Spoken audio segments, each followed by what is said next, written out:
أعوذ بالله من الشيطان الرجيم بسم الله الرحمن الرحيم إن الحمد لله نحمده ونستعينه ونستغفره ونعوذ بالله من شرور أنفسنا ومن سيئات أعمالنا من يهده الله فلا مضل له ومن يضلل فلا هادي له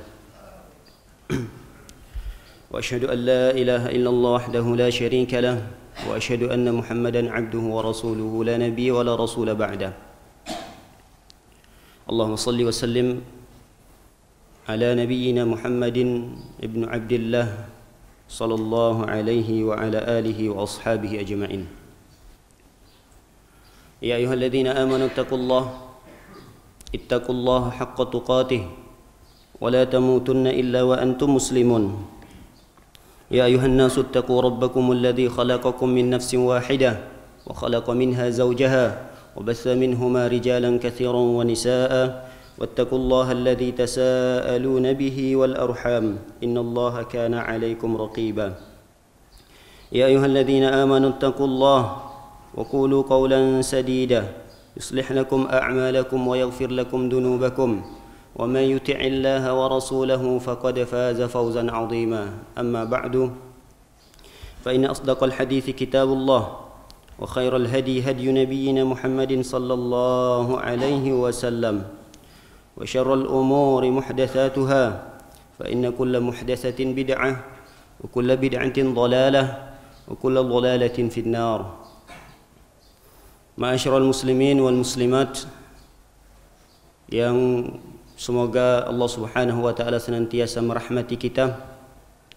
Insyaallah pada pagi yang berbahagia ini kita akan sama-sama mengulang kaji yang tiap tahunnya insyaallah akan kita dapatkan dan insyaallah tiap tahunnya akan sering kita temui permasalahan-permasalahan ini. Pada kesempatan yang berbahagia ini alangkah indahnya dan alangkah lebih baiknya kita mengulang kaji karena kajian ini setiap tahunnya barulah kita dapati. Terkadang yang kajian per pekan saja kita terlupakan atau dilupakan oleh syaitan, apatah lagi kalau kajian itu berlalu setiap tahunnya, maka ini lebih utama untuk kita ulangi. Oleh karena itu para hadirin dan hadirat dimuliakan oleh Allah Subhanahu wa taala, kajian kita pada kesempatan kali ini adalah tentang fikih kurban. Apa keutamaannya, apa hukumnya, dan terkait ahkam atau hukum-hukum berkurban insyaallah akan kita bahas pada kesempatan kali ini semampu ilmu yang kita miliki. Para hadirin dan hadirat dimuliakan oleh Allah Subhanahu wa taala. Terkait dengan kurban, bahasa lainnya adalah adha atau udhiyah. Jamaknya adalah dhahaya. Kata lainnya juga adalah nahar. Kata lainnya juga adalah az-zabah. Ini sama. Maknanya adalah menyembelih hewan kurban. Terkait dengan keutamaannya, apa keutamaan berkurban? Sehingga kita harus, sebagian ulama mengatakan harus dan wajib, sebagian ulama mengatakan sunnah muakkadah. Ini akan insyaallah akan kita bahas. Kenapa kita mesti dan harus atau sunnah berkurban setiap tahunnya? Apa keuntungan dan apa keutamaan yang kita dapatkan dari kita berkurban setiap tahunnya? Kata para ulama, tidak ada hadis yang sahih menjelaskan tentang keutamaan berkurban, kecuali hanya 2 hadis, dan 2 hadis ini pun masih diperselisihkan oleh para ulama tentang kesahihannya. Sekali lagi, tidak ada hadis yang sahih menjelaskan tentang keutamaan berkurban. Ada 2 hadis yang dijelaskan oleh para ulama. Yang 2 hadis ini pun masih diperselisihkan oleh para ulama. 2 hadis ini didoifkan atau dilemahkan oleh Syekh Albani rahimahullah, akan tetapi ada beberapa ulama yang lain menghasankan hadis ini.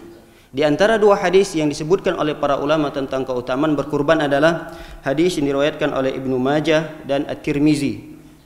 Imam At-Tirmizi mengatakan hadis ini hasan. Hasan itu di bawah sahih, hasan gharib. Rasulullah sallallahu alaihi wasallam pernah bersabda, hadis ini juga sampai pada sahabat Aisyah radhiyallahu taala anha. Kata Rasulullah sallallahu alaihi wasallam, "Ma 'amila ibnu Adam yawman nahar 'amalan ahabbu ila Allah min hiraqatid dam. Wa innahu lata'ti yawmal qiyamah biquruniha wa azlafiha wa ash'ariha." Kata Rasulullah, "Ma 'amila ibnu Adam." Tidak ada amalan yang dilakukan oleh anak Adam, oleh manusia, oleh kita. Tidak ada amalan yang dilakukan oleh manusia yang lebih dicintai oleh Allah Subhanahu wa taala pada Idul Adha, Yaumun Nahar. Yaumun Nahar itu adalah pada hari penyembelihan, artinya adalah pada Idul Adha, kecuali mengalirkan darah hewan kurban.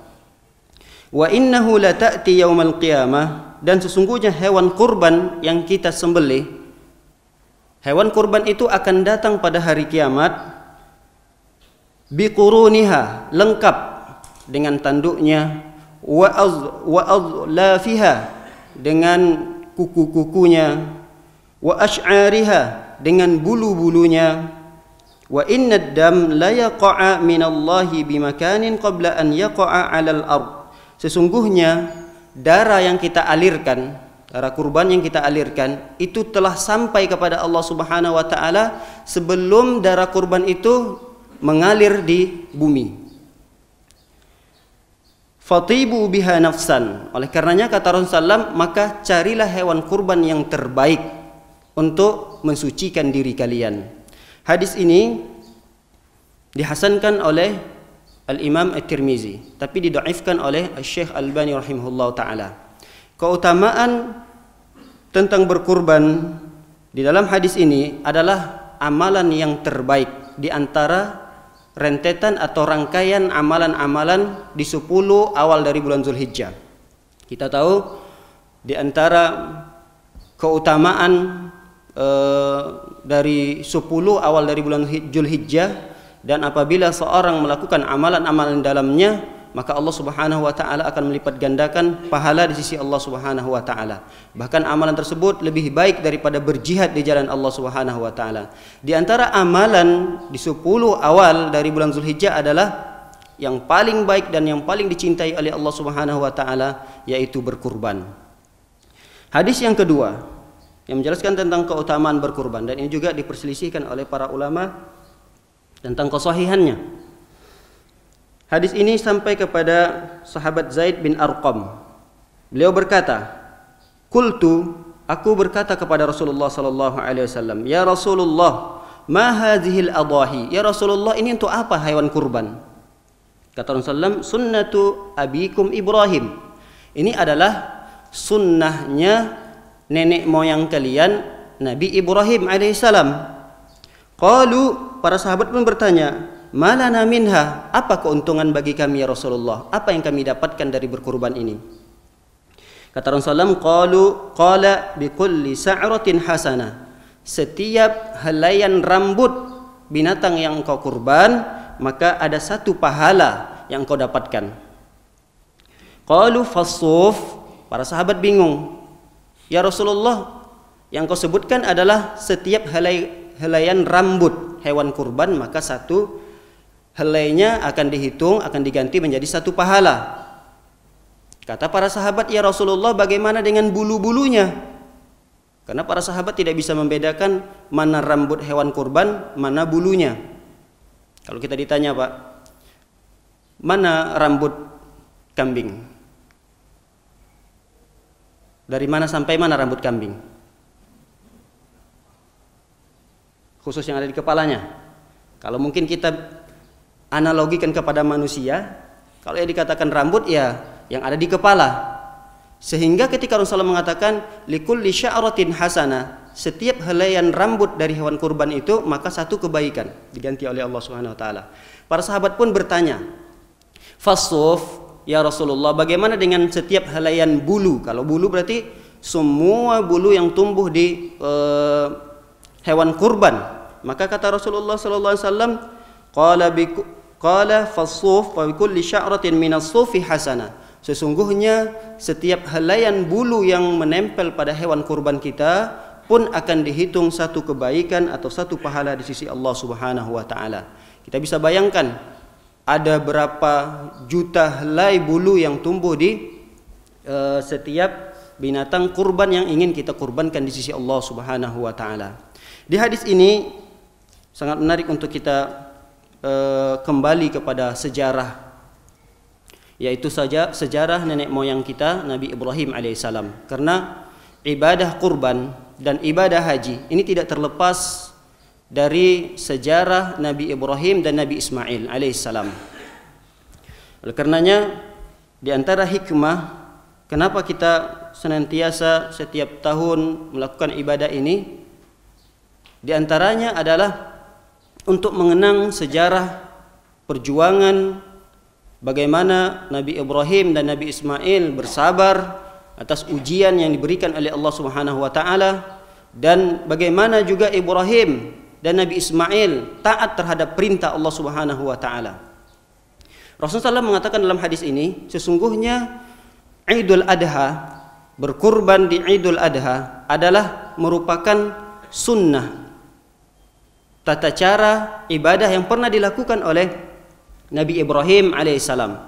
Dan ini kembali kepada sejarah Nabi Ibrahim alaihissalam dan Nabi Ismail sebagaimana diabadikan oleh Allah Subhanahu wa taala dalam surah As-Saffat. Allah Subhanahu wa taala berfirman, "Falamma balagha ma'ahu as-sa'ya qala ya bunayya inni ara fil manam anni azbahuk fanzur madza tara."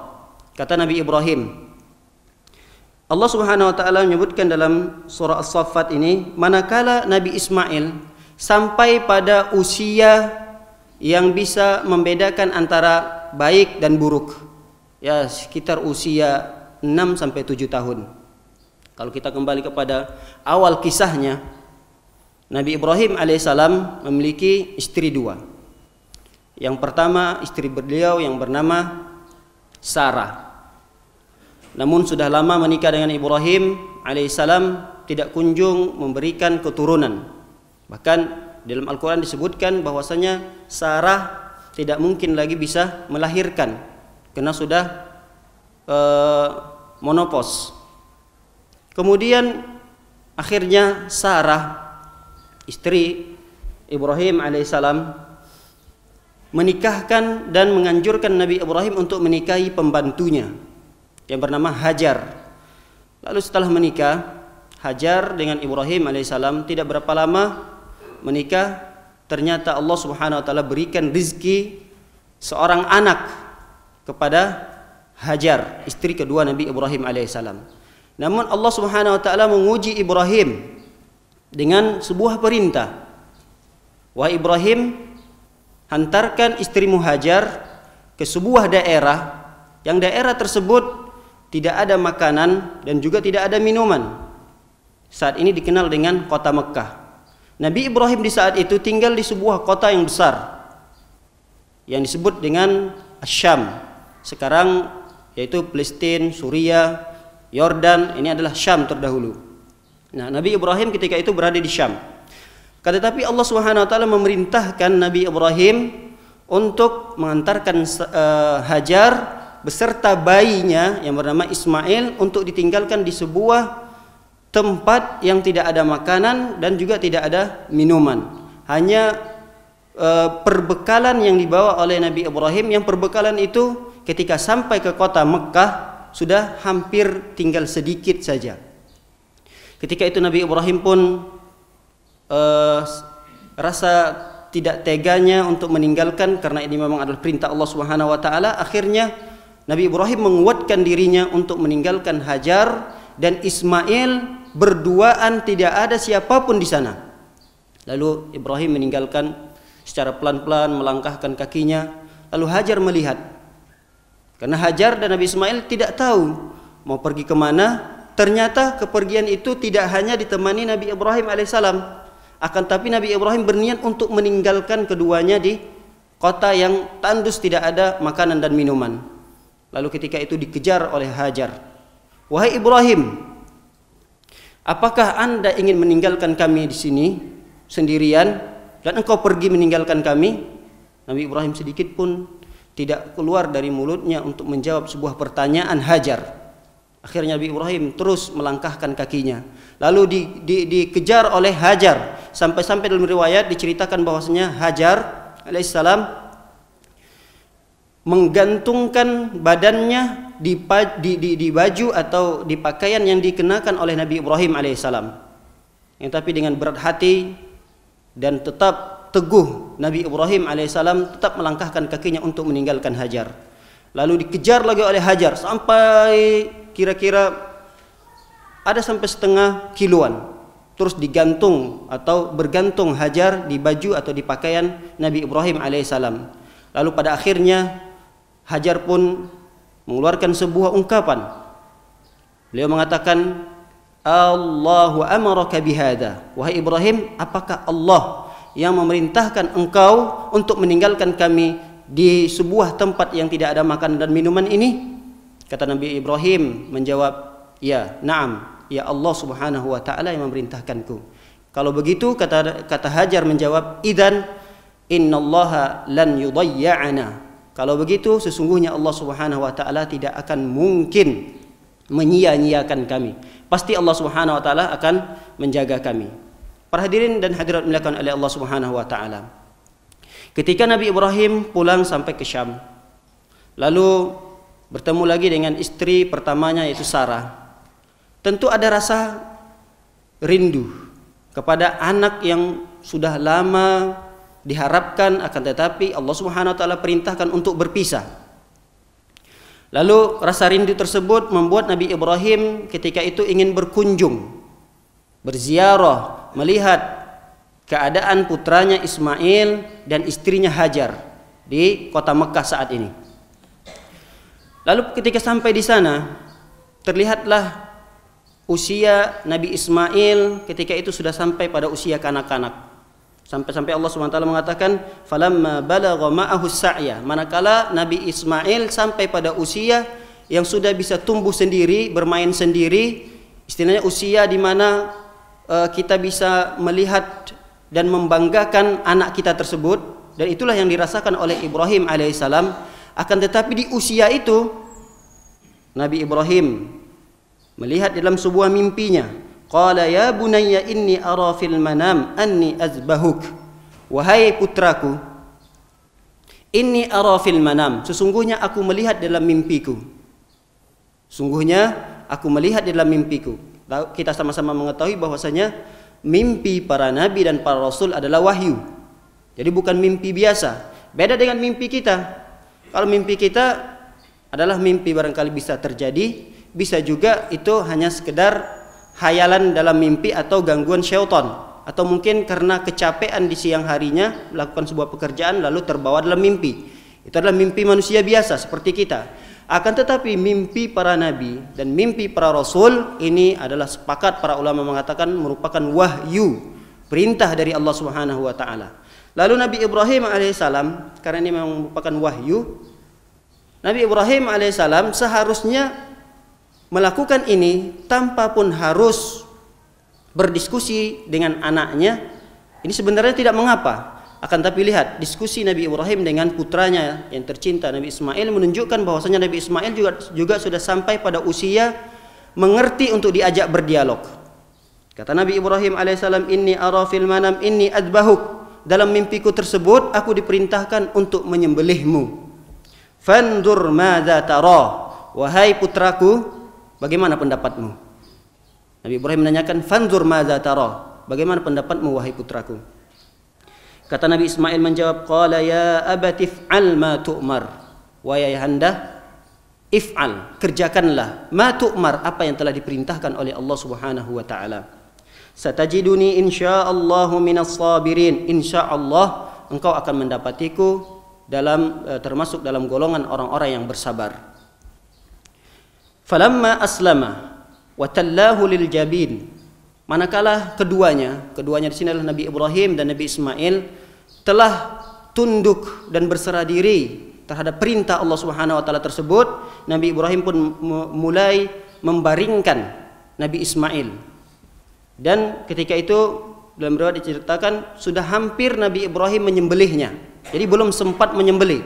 Beda dengan kisah-kisah yang kita dapatkan, kisah-kisah khurafat tentunya yang kita pernah dengarkan, bahwasanya Nabi Ibrahim sudah sempat menyembelih putranya Ismail, akan tetapi Allah robah lehernya Nabi Ismail seolah-olah seperti besi yang tidak mempan dengan benda tajam.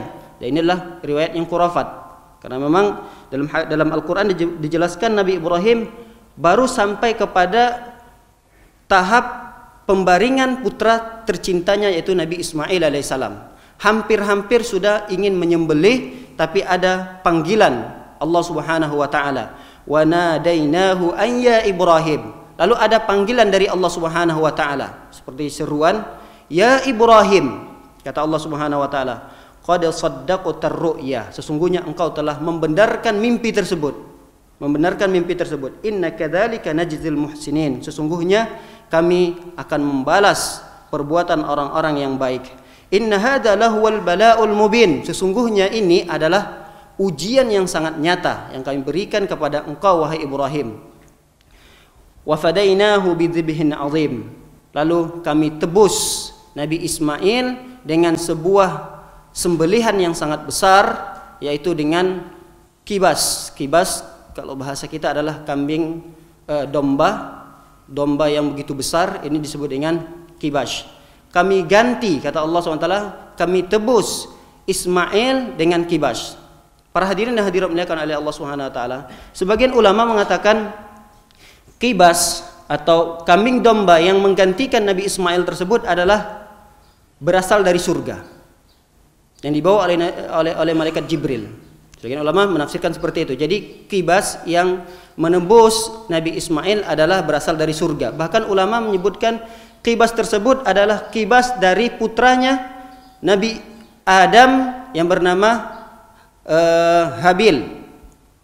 Manakala Habil dan Qabil ketika itu pernah bernazar, pernah meniatkan untuk berkurban setiap apa yang mereka lakukan, artinya apa pekerjaan yang mereka lakukan. Misal seperti Qabil, ketika di zaman Nabi Adam alaihissalam, Qabil lebih cenderung kepada bercocok tanam, lalu hasilnya ia akan persembahkan untuk Allah Subhanahu wa taala. Akan tetapi persembahan putra Ibrahim yang bernama Qabil tidak diterima oleh Allah Subhanahu wa taala. Adapun persembahan Habil diterima oleh Allah Subhanahu wa taala karena Habil di saat itu profesinya adalah sebagai peternak, dan yang dipersembahkan oleh Habil adalah ternaknya yang terbaik, ternaknya yang terindah, dan ternaknya yang tercinta, yang ia sayangi, yang ia sukai. Lalu itulah yang ia persembahkan untuk Allah Subhanahu wa taala berupa kibas atau berupa domba.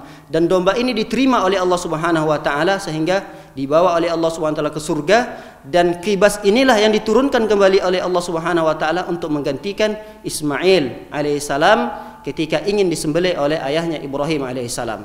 Para hadirin dan hadirat dimuliakan oleh Allah Subhanahu wa taala. Dari kisah ini banyak pelajaran yang kita dapatkan. Yang pertama adalah bagaimana kesabaran dan ketaatan Nabi Ibrahim manakala Allah Subhanahu wa taala memerintahkan sebuah perintah yang perintah tersebut tentu bertentangan dengan hati nurani. Bagaimana tidak? Karena Nabi Ibrahim sudah lama mengharapkan seorang putra. Lalu ketika putra itu ada dan sudah menjadi penyejuk mata, periang hati, bahkan mungkin bisa penghibur duka dan lara, lalu Allah Subhanahu wa taala memerintahkan Nabi Ibrahim untuk menyembelihnya.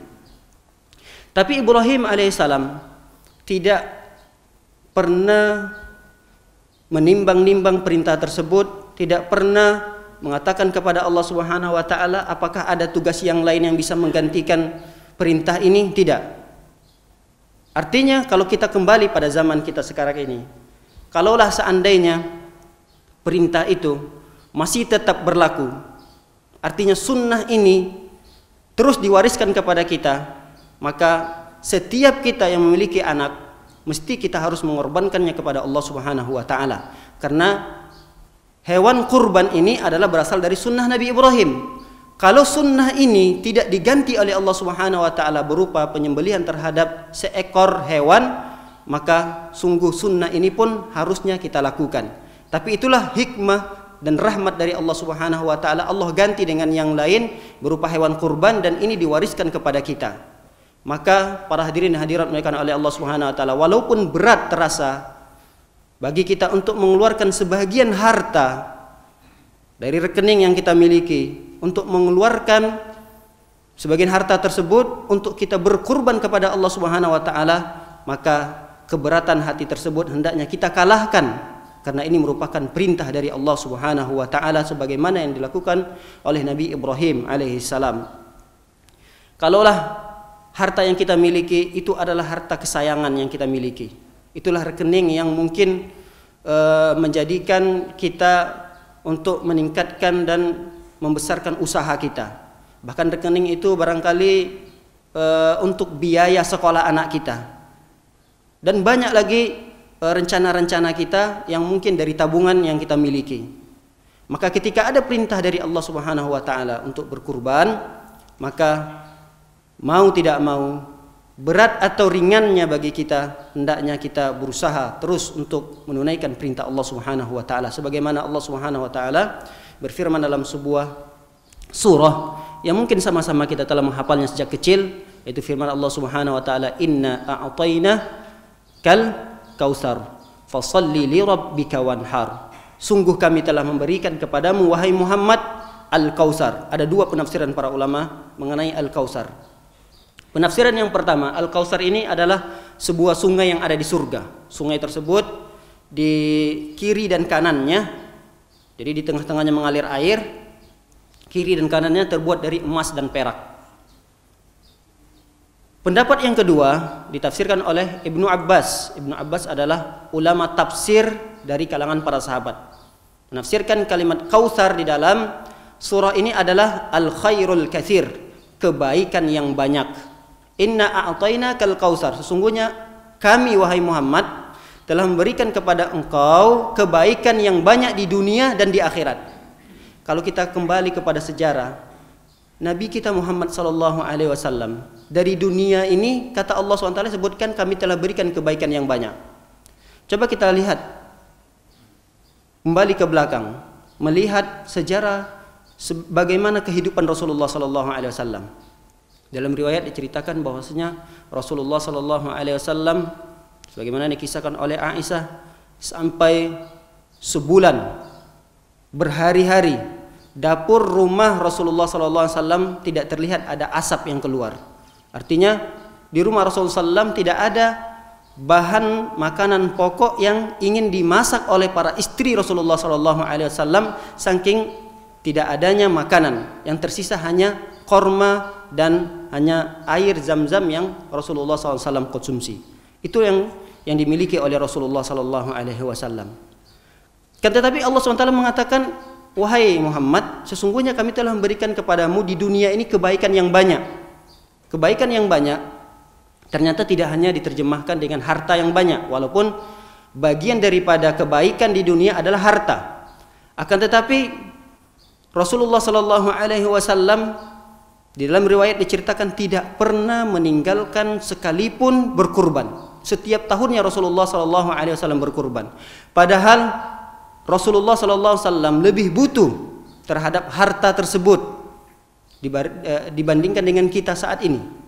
Lihat Rasulullah sallallahu alaihi wasallam, tempat tidurnya saja diceritakan oleh riwayat yang sangat banyak, bahkan riwayat ini sampai kepada Umar bin Khattab radhiyallahu taala anhu. Manakala Umar melihat Rasulullah SAW berbaring di tempat tidurnya, lalu ketika Rasulullah SAW bangun dari tempat tidurnya, terlihatlah bekas-bekas di badan Rasulullah SAW dari bekas pelepah kurma yang disusun oleh Rasulullah SAW di atas tempat tidurnya. Lihat, tempat tidurnya seorang presiden di saat itu hanya kasur biasa saja, dan itu adalah tumpukan-tumpukan dari pelepah-pelepah kurma yang apabila Rasulullah SAW tidur di situ kemudian bangun dari tempat tidurnya terlihat dari bekas-bekas yang menempel di badan Rasulullah SAW. Tapi kata Allah SWT, kami telah berikan kebaikan yang banyak di duniamu, di dunia buatmu wahai Muhammad. Maka dengan kebaikan tersebut dilanjutkan oleh Allah SWT ayatnya, fasalli li rabbika wanhar, maka hendaklah engkau bersyukur dengan senantiasa salat untuk Allah Subhanahu wa taala, wanhar. Ini yang perlu kita garis bawahi, wanhar, dan menyembelihlah sesembelihan untuk Allah Subhanahu wa taala. Para hadirin dan hadirat yang dimuliakan oleh Allah Subhanahu wa taala. Dijelaskan oleh para ulama bahwasanya Rasulullah sallallahu alaihi wasallam tinggal di kota Madinah selama berapa tahun, Pak? Rasulullah SAW tinggal di kota Madinah berapa tahun?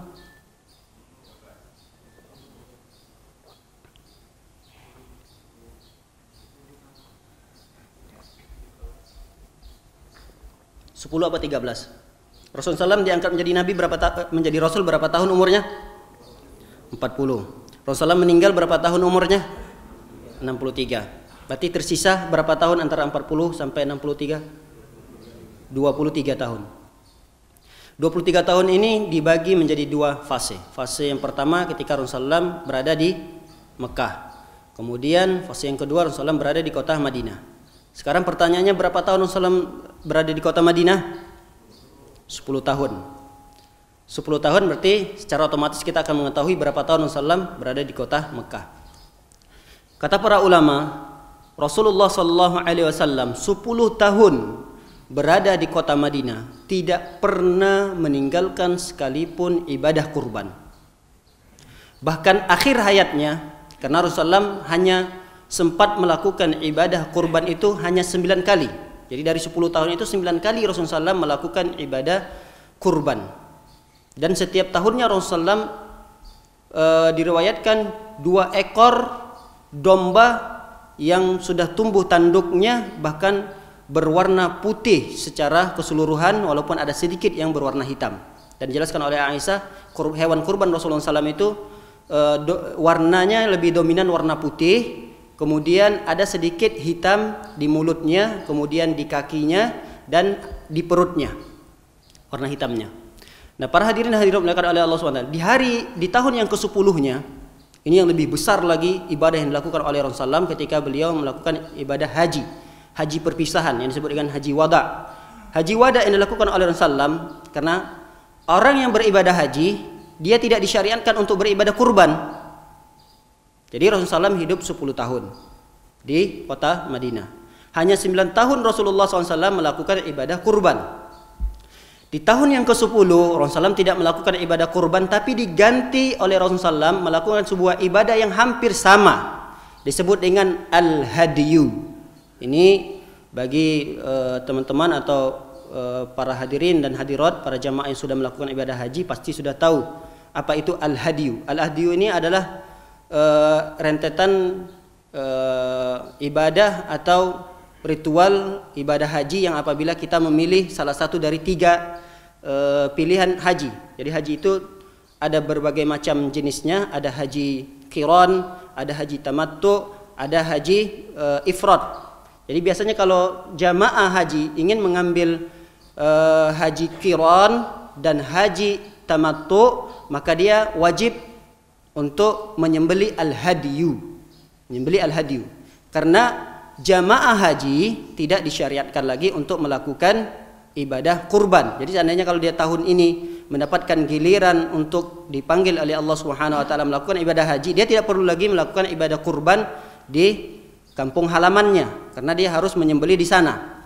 Nah, ketika itu diriwayatkan oleh banyak para ulama, Rasulullah sallallahu alaihi wasallam menyembelih hadiyunya sebanyak 100 ekor onta. 100 ekor onta.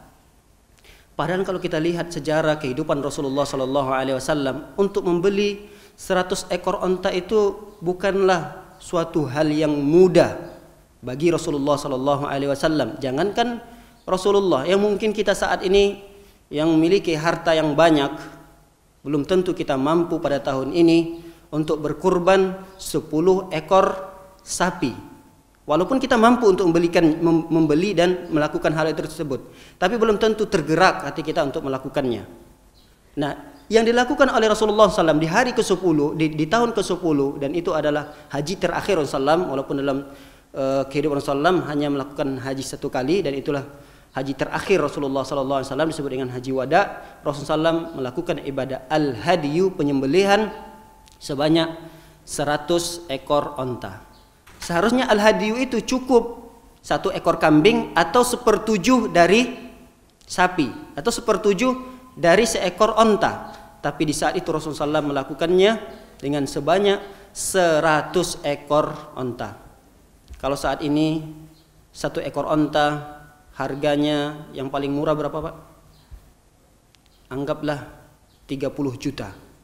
30 juta. Kalau dikalikan 100 ekor, berarti kira-kira berapa juta itu uangnya? Berapa? 3M. 3M Rasulullah SAW keluarkan untuk melakukan ibadah al-hadiyu, penyembelihan. Dalam riwayat diceritakan bahwasanya Rasulullah SAW menyembelihnya sebanyak 63 ekor. 63 ekor dengan tangan beliau sendiri. Karena memang menyembelih onta itu lebih mudah daripada menyembelih sapi dan menyembelih kambing. Karena sekedar hanya ditusuk saja di naharnya. Kalau bahasa Arab nahar itu adalah ini, antara leher dengan badan kita ada seperti bolongan di tengahnya. Jadi itu saja yang ditusuk ketika ingin menyembelih onta. Jadi nahar itu berbeda dengan az-zabah. Kalau az-zabah itu adalah memotong. Kalau an-nahar itu hanya sekedar menusuk saja. Jadi sebanyak 63 ekor yang ditusuk oleh Rasulullah SAW atau disembelih oleh Rasulullah SAW. Dan sisanya diperintahkan oleh Rasulullah SAW Ali bin Abi Thalib untuk melanjutkannya. Nah, para hadirin yang hadirat dimuliakan oleh Allah Subhanahu wa taala, intinya bahwasanya Rasulullah SAW di setiap tahunnya tidak pernah meninggalkan ibadah kurban ini. Dan kehidupan Rasulullah SAW dibandingkan dengan kehidupan kita saat ini mungkin lebih baik kehidupan kita, keadaan dunianya daripada Rasulullah SAW. Apa yang menghalangi kita untuk melakukan hewan kurban, penyembelihan hewan kurban di Idul Adha pada tahun ini? Apa yang menghalangi kita? Kalaulah yang menghalangi kita hanya sekedar masa depan anak kita atau masa depan usaha kita, maka insya Allah akan ganti dengan hal yang lebih baik daripada apa yang kita harapkan dari Allah Subhanahu wa taala. Para hadirin dan hadirat dimuliakan oleh Allah Subhanahu wa taala, inilah barangkali keutamaan yang bisa memotivasi, yang mungkin bisa mendorong atau menjadikan alasan bagi kita untuk berkurban pada tahun ini. Kalaulah 2 hadis pertama seandainya itu betul adalah dhaif, lemah, tidak bisa dijadikan hujjah walaupun ada yang mensahihkannya, cukup yang memotivasi kita yaitu sebuah hadis yang terakhir yang kita bacakan bahwasanya Rasulullah SAW tidak pernah meninggalkan ibadah hewan kurban ini. Kalau seandainya hanya 1 hadis itu saja yang kita gunakan, insya Allah maka cukuplah bagi kita untuk menjadikan keutamaan bagi orang-orang yang ingin berkurban dengan hadis Rasulullah SAW yang tidak pernah meninggalkannya. Para hadirin dan hadirat dimuliakan oleh Allah Subhanahu wa taala, kita masuk kepada pembahasan yang berikutnya, yaitu apa itu udhiyah? Apa itu hewan kurban? Apa itu kurban? Kata para ulama, kurban adalah setiap sesembelihan yang kita sembelih di hari Idul Adha dan ditambah dengan 3 hari tasyrik, hari yang ke-11, hari ke-12 dan hari yang ke-13, berupa hewan kurban dari bahimatul an'am. Bahimatul an'am adalah hewan ternak. Hewan ternak, tapi dibatasi oleh para ulama hanya 3 saja. 3 saja, yaitu onta, kemudian sapi, kemudian kambing. Para ulama mengatakan adapun sapi masuk ke dalamnya adalah sekarang ini kerbau. Bahkan para ulama menyebutkan bahwasanya ada yang membolehkan dengan sapi yang liar. Jadi ada sapi liar, ada sapi hewan ternak. Allah alam, saya belum tergambarkan apa yang dimaksud dengan sapi liar. Bapak paham apa itu sapi yang liar yang barangkali hidup di hutan, tidak dipelihara, tapi dia hidupnya di hutan.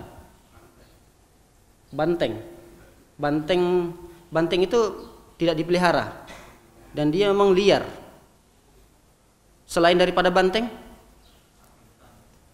sapi hutan ada? Allah alam. Tapi ada ulama mengatakan sapi hutan itu juga bisa dijadikan hewan kurban. Sapi hutan. Yang kedua adalah onta. Yang ketiga adalah kambing. Kambing pun terbagi pada dua. Ada kambing biasa yang disebut dengan kambing Jawa kalau bahasa di sininya barangkali. Ada juga domba. Nah, inilah sepakat para ulama yang mengatakan bahwasanya hewan yang dikurbankan itu adalah 3 jenis macam ini. Walaupun ada ulama yang mengatakan bahwasanya boleh dengan ad-dhab.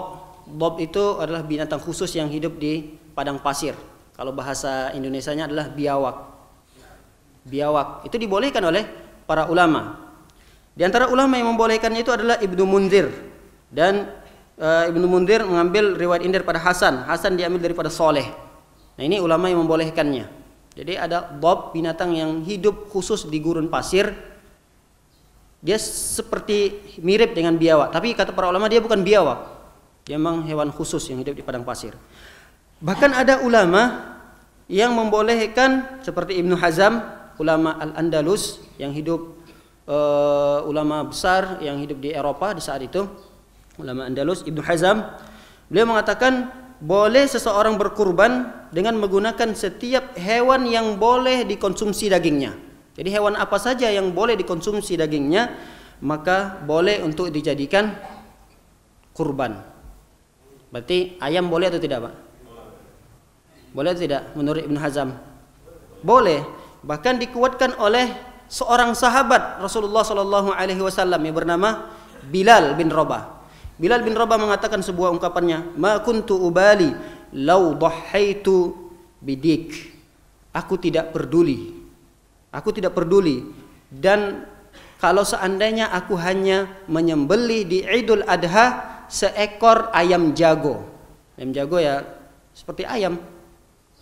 Namun kata para ulama, tetap yang pendapat lebih benar, yang dekat kepada kebenaran, bahkan ini merupakan ijma. Ijma itu kesepakatan para ulama mengatakan hewan yang boleh dijadikan kurban di setiap tahunnya adalah hanya dibatasi pada 3 hewan ini saja.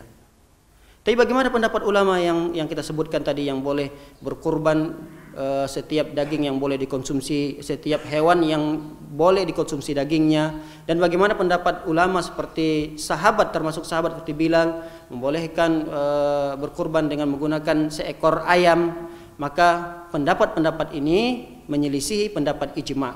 Artinya pendapat ini tidak dianggap oleh para ulama. Jadi ada khilafiyah, dia masuk dalam ranah khilafiyah. Ada khilafiyah yang mu'tabar, yang dianggap. Jadi kalau mu'tabar yang dianggap itu seperti khilafiyah yang kita harusnya berlapang dada di sana. Seperti khilafiyah adanya di hari Jumat azan kedua, ada yang berpendapat azan di hari Jumat hanya 1. Ini khilafiyah yang dianggap di dalam syariat, maka kita harus berlapang dada. Tapi ada khilafiyah yang tidak dianggap, walaupun terkadang ada ulama yang berpendapat di sana.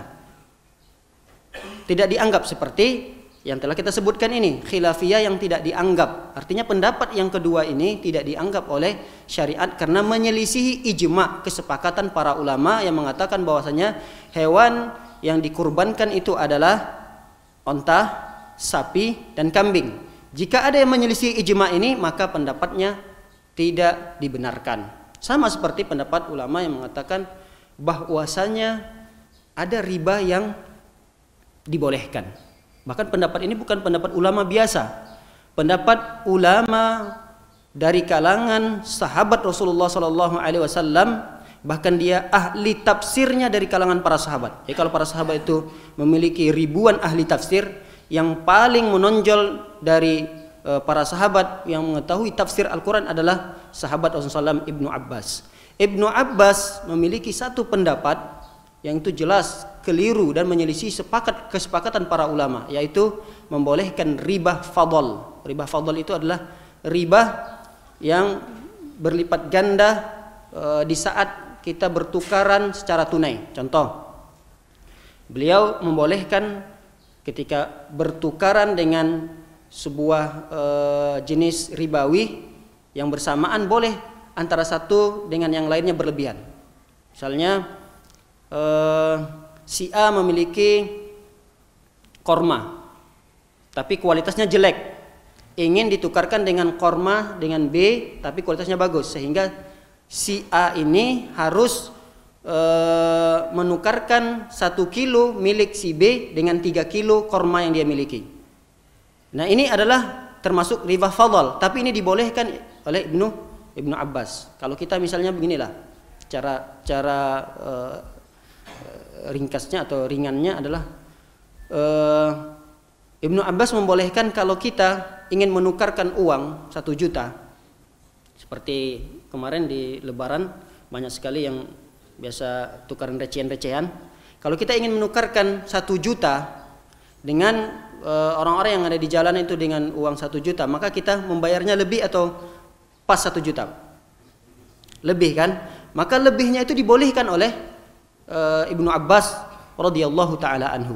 Tapi ketika dinasihatkan oleh Abu Sa'id Al-Khudri, maka Ibnu Abbas mengatakan bahwasanya pendapat ini adalah pendapat yang keliru. Pendapat ini menyelisih ijma' para ulama. Maka pendapat ini tidak bisa kita katakan khilafiyah. Tidak boleh kita mengatakan ya sudahlah, kamu tidak boleh mengharamkan riba. Kan riba juga masalah ini adalah ada khilaf dari antara para ulama. Maka khilaf ini kata para ulama tidak dianggap. Sama seperti di antara para ulama ada yang membolehkan mendengarkan musik. Di antara ulama yang membolehkan mendengarkan musik adalah Ibnu Hazm. Ibnu Hazm adalah ulama Andalus, ulama yang terkenal, memiliki keilmuan yang luar biasa. Tapi beliau keliru dalam masalah ini.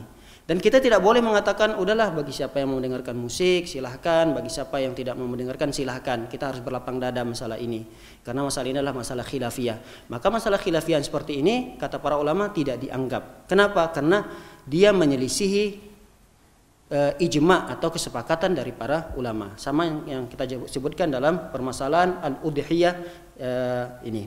Para hadirin yang hadirat dimuliakan oleh Allah Subhanahu wa taala. Kita kembali kepada poin yang berikutnya, yaitu hukum udhiyah. Hukum udhiyah. Apa hukum udhiyah? Ada 2 pendapat para ulama. Yang pertama, hukum udhiyah adalah wajib dan dikuatkan oleh ulama kontemporer di saat ini adalah Ibnu Utsaimin. Syekh Ibnu Utsaimin, ulama Saudi rahimahullah taala, beliau menguatkan pendapat ini, mengatakan bahwasanya wajib seorang yang mampu, tentu digarisbawahi orang yang mampu untuk mengeluarkan atau melakukan ibadah ini di setiap tahunnya. Dan pendapat ini dikuatkan oleh banyaknya para ulama, di antaranya adalah Rabi'ah, Al-Auza'i, Abu Hanifah, Al-Laits dan sebagian mazhab Maliki. Dengan beberapa dalil mereka kuat. Yang pertama, dari firman Allah Subhanahu wa taala, Allah SWT berfirman, "Fasholli li rabbika wanhar." Salatlah engkau wahai Muhammad untuk Allah dan wanhar, dan sembelihlah hewan kurban. Ada perintah di sana. Kata para ulama, setiap perintah yang tidak ada dalil memalingkan perintah tersebut, maka perintah itu hukum asalnya adalah wajib. Jadi setiap perintah yang kita dapatkan dalam Al-Quran, kalau tidak ada dalil yang memalingkan hukum tersebut menjadi selain wajib, maka hukum asalnya adalah wajib. Seperti wa aqimus shalah wa atuz zakah, dirikanlah salat, keluarkanlah zakat, ini perintah, berarti wajib.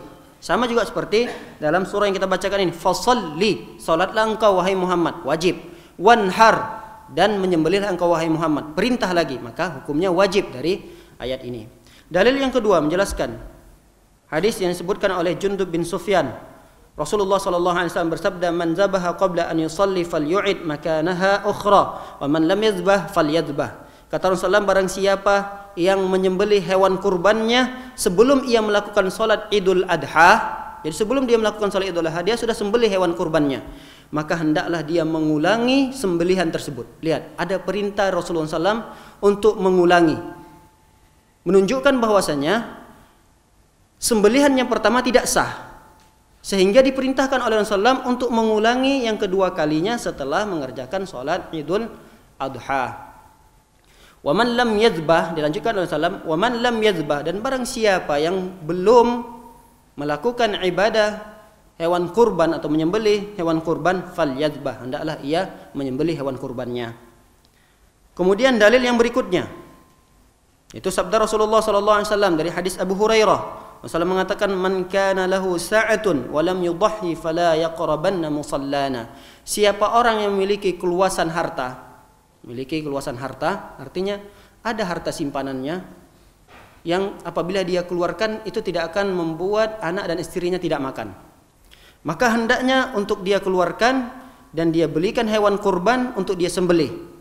Kalau dia tidak melakukannya, kata Rasulullah SAW, fala yaqrabanna musallana, jangan dia ikut serta salat bersama kami di lapangan salat Idul Adha. Jadi dilarang oleh Rasulullah SAW bagi orang-orang yang mampu untuk melakukan ibadah kurban, dilarang oleh Rasulullah SAW untuk ikut bergabung salat bersama Rasulullah SAW di musalla. Musalla itulah di lapangan di mana Rasulullah SAW melakukan salat Idul Adha. Nah, hadis yang telah kita bacakan atau dalil-dalil yang kita bacakan menunjukkan hukum berkurban adalah wajib. Ini pendapat sebagian para ulama. Pendapat yang kedua mengatakan bahwasanya berkurban hukumnya adalah sunnah muakkadah, sunnah yang ditekankan untuk dikerjakan. Ada penekanan dari syariat untuk kita mengerjakannya dan tidak meninggalkannya. Tapi dia tidak sampai kepada hukum wajib. Artinya kalau dia tidak berkurban juga tidak berdosa. Tapi kalau dia mengerjakannya, dia akan mendapatkan pahala dan kebaikan yang begitu besar di sisi Allah Subhanahu wa taala. Dan ini adalah pendapat jumhur. Jumhur itu artinya mayoritas para ulama mengatakan hukum berkurban adalah sunnah muakkadah. Sebagian besar dari para ulama. Di antara ulama yang mengatakan bahwasanya hukum berkurban hanya sekedar sunnah adalah seperti Imam Malik, Imam Syafi'i, Imam Ahmad, Ishaq, dan masih banyak ulama-ulama yang lainnya. Mereka juga memiliki dalil yang kuat. Di antara dalil yang mereka kemukakan adalah yang pertama, sabda Rasulullah sallallahu alaihi wasallam dalam sebuah hadis jelaskan, idza dakhalatil ashru wa arada ahadukum an yudahhi fala yamussanna min sya'rihi wa basharihi syai'a. Kata Rasulullah, apabila telah masuk 10 awal dari bulan Zulhijjah, wa arada ahadukum, dan ada salah seorang di antara kalian yang berkeinginan untuk menyembelih hewan kurban, fala yamussanna, maka hendaknya dia tidak memotong, tidak menyentuh setiap bulu-bulu yang tumbuh di sekujur badannya. Wa basyarihi, dan tidak boleh juga dia memotong kukunya. Dan tidak boleh mengambil sedikit pun bulu-bulu yang ada yang tumbuh, baik itu rambut, baik itu ketek, dan apa saja bulu-bulu yang tumbuh di sekujuran badannya tidak boleh untuk dia sentuh. Untuk dia sentuh di sini maksudnya untuk dia potong atau untuk dia cabut. Nah, dalam hadis ini ada sebuah kalimat yang digarisbawahi oleh para ulama. Wa arada ahadukum. Wa arada ahadukum artinya apabila kalian berkeinginan. Kalau kalimatnya berkeinginan artinya hanya sekedar tawaran dari Rasulullah SAW. Yang mau berkurban silahkan, yang ingin tidak berkurban ya juga silahkan. Jadi ada tawaran dengan kalimat wa arada ahadukum, barang siapa yang berkeinginan. Jadi kalau yang tidak berkeinginan ya juga tidak masalah. Ini dalil yang pertama. Dalil yang kedua adalah perbuatan para sahabat. Perbuatan para sahabat diantaranya adalah Abu Bakar radhiyallahu taala anhu. Abu Bakar radhiyallahu taala anhu pernah, bahkan tidak hanya Abu Bakar, diriwayatkan juga Umar bin Khattab, pernah pada tahun tersebut beliau meninggalkan ibadah kurban. Dia tidak berkorban, sengaja tidak berkorban. Bahkan ada di antara sahabat yang mengatakan, inni la ada al-adha, aku sengaja meninggalkan ibadah kurban pada tahun ini, wa inni la musir, bukan karena aku tidak mampu, aku mampu untuk membelinya, tapi aku sengaja meninggalkannya, makhafatan, karena khawatir, an yara jirani, khawatir ada tetanggaku yang melihat, annahu hatmun alayya, bahwasanya berkurban ini merupakan kewajiban bagiku. Jadi sengaja dia tinggalkan karena supaya dilihat oleh tetangganya, mengetahui bahwasanya hewan kurban bagiku itu tidak wajib. Jadi tidak wajib. Jadi dia tinggalkan sengaja pada tahun tersebut supaya jirannya paham bahwasanya kurban bagi saya yang mampu tidaklah jatuh kepada hukumnya wajib. Para hadirin dan hadirat dimuliakan oleh Allah Subhanahu wa taala, dari dua pendapat para ulama ini, wallahu a'lam, saya juga lebih cenderung kepada pendapat ulama yang mengatakan hanya sekedar sunnah muakkadah. Sunnah muakkadah. Tapi alangkah lebih baiknya, walaupun kita sama-sama cenderung kepada pendapat yang kedua ini, hendaknya kita jangan sampai meninggalkan ibadah yang mulia ini. Karena kalau kita memang betul-betul mampu untuk melakukannya, apalah yang menghalangi kita untuk melakukannya? Silahkan dilakukan, karena memang kita belum tahu apakah pada tahun yang akan datang kita diberikan usia oleh Allah Subhanahu wa taala, dan apakah kita mampu melakukannya sebagaimana kita mampu harusnya pada tahun ini untuk mengeluarkannya. Karena bisa jadi pada tahun yang akan datang rezeki kita disempitkan oleh Allah Subhanahu wa taala. Jadi harusnya kita berniat, udahlah tahun depan aja lah. Pada tahun ini saya sisakanlah uangnya untuk investasi aja, untuk tabungan sekolah anak saja. Nah, kalau itu yang kita niatkan, maka tidak ada jaminan bagi kita untuk melakukan ibadah hewan kurban ini pada tahun yang akan datang. Dan apabila kita meniatkan hal itu, maka sungguh kita telah mengharamkan diri kita kepada sebuah pahala yang begitu besar yang dijanjikan oleh Allah Subhanahu wa taala berupa pahala ibadah kurban. Kita mengharamkan diri kita untuk mendapatkan pahala yang begitu besar ketika kita mengurungkan niat kita untuk tidak melakukan hewan kurban pada tahun ini dan kita mampu untuk melakukannya. Bahkan para ulama menyebutkan bahwasanya boleh seseorang ketika dia berkeinginan sekali untuk melakukan ibadah kurban tapi dengan cara berhutang. Boleh, kata para ulama, boleh. Dengan syarat dia harus memiliki perhitungan. Insya Allah saya akan mampu untuk membayar hutang tersebut dengan membeli hewan kurban ini. Ya setelah seminggu saya gajian, dan seminggu setelah gajian itu jatuhnya setelah Idul Adha.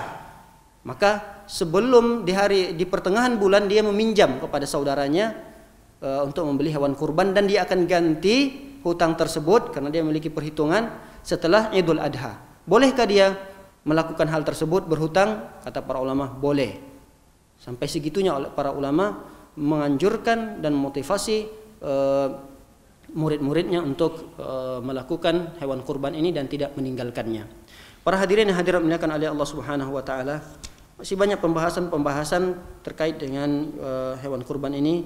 Kita belum masuk kepada umur atau usia yang sah. Berapa usia yang sah untuk dijadikan hewan kurban?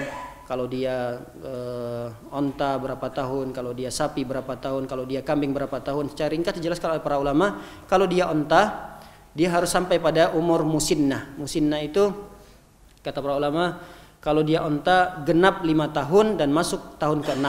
Kalau dia onta. Kalau dia sapi, genap umurnya 2 tahun dan masuk tahun yang ketiga. Kalau dia kambing, kalau kambing biasa, maka dia harus genap 1 tahun usianya dan masuk tahun yang kedua. Kecuali domba. Domba sebagian ulama membolehkannya setengah tahun. Jadi kalau ada domba yang berusia setengah tahun genap, masuk bulan ke-7 usianya, maka sudah boleh untuk digunakan sebagai hewan kurban.